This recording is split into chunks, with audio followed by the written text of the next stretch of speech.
పక్కన పెడితే దేవుని ఆరాధించే దినం ఇది. కావున ప్రియ దేవుని బిడ్డలారా, ఈ దినము మనమందరం ఎక్కడ ఉండాలి?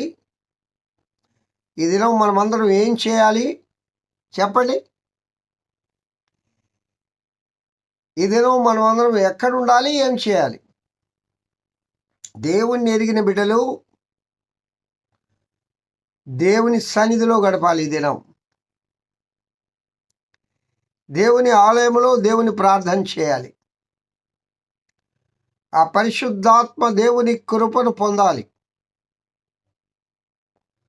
ఆ ప్రభువులో ఆనందిస్తూ ఆయనలో పెరగాలి. ఈ దినం బలపడాలి. ఆ ప్రభు ముఖదర్శనం చేయాలి. ఈ 11 నెలలు నిన్ను కాచి కాపాడాడు, నీ కుటుంబాన్ని, నీ బిడ్డలను, నీ జీవితాన్ని. ఈ 12వ నెలలో మొదటి పునరుద్ధాన దినం అండి ఇది. అదిగాక ఈ దినము బల్లారాధన అనేక చోట్ల, అనేక సంఘాల్లో బల్లారాధన ఉంటుంది. కాబట్టి దేవుని బలలో చేయి వేయకపోతే పరలోక రాజ్యంలో పరమ విందులో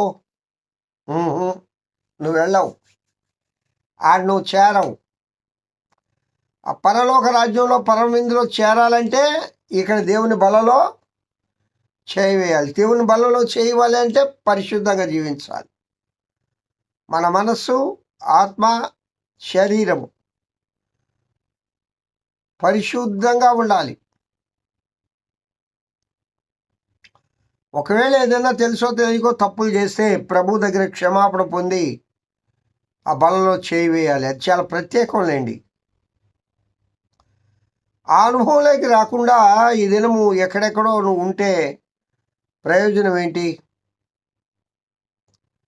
ప్రయోజనమే లేదు ప్రియులారా.